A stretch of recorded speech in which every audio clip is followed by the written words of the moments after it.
Scarsdale, a $4 million villa linked to Ivan Kagame?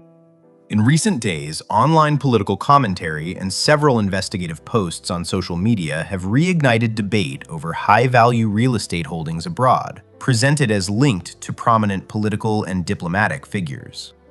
At the heart of this conversation, a luxury property located in Scarsdale, New York, one of the most upscale suburbs in the United States.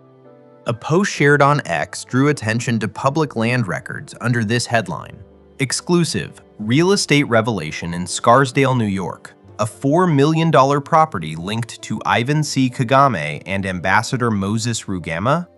While these posts often fit into a highly charged political debate, what do the public records actually tell us? Today we're examining the property data, the legal framework for foreign real estate ownership in the United States, and why international financial transparency remains a central topic in regional political discussions.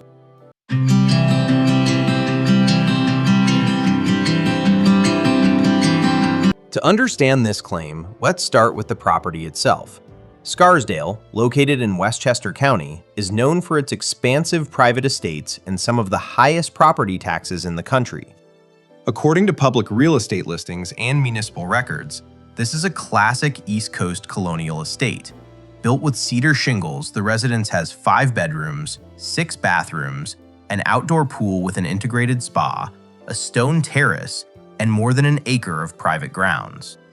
Public records from Westchester County indicate the residence was purchased in May 2018 for approximately $3 million. In recent years, driven by real estate market trends in the New York suburbs, its market value is now estimated at nearly $4 million. The link established between this estate and certain Rwandan figures is based on corporate documents and public real estate filings, which frequently route transactions through limited liability companies or designated agents, a common practice in U.S. residential real estate.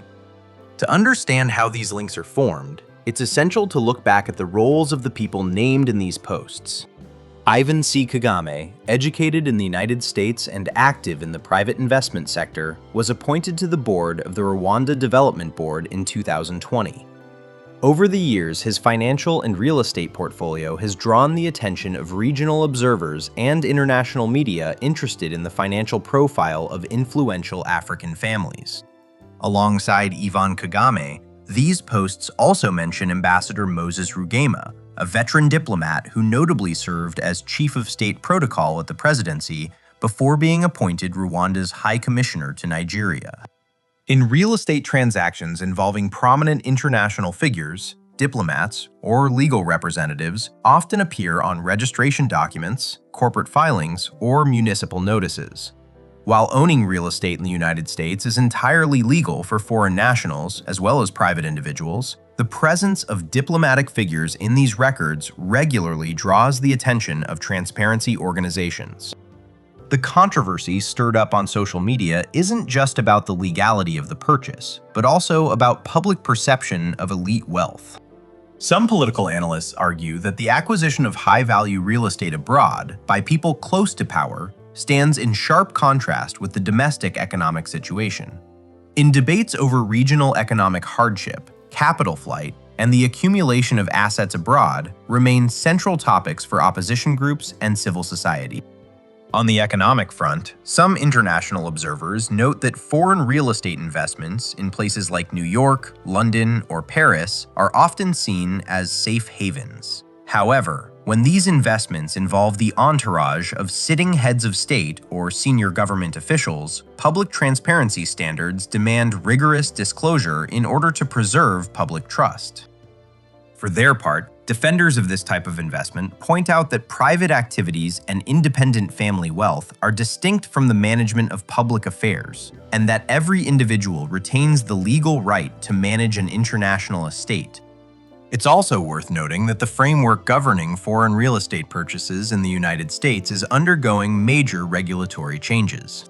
Historically, the U.S. real estate market allowed a property to be acquired through a shell company without having to disclose the identity of the beneficial owner. But with recent laws like the Corporate Transparency Act and new rules from the U.S. Treasury's Financial Crimes Enforcement Network, FinCEN, reporting requirements have been significantly strengthened. These regulatory changes mean that public records and federal databases are now better equipped to identify the true beneficiaries behind high-end residential transactions, making cases like Scarsdale a representative example of open-source research today.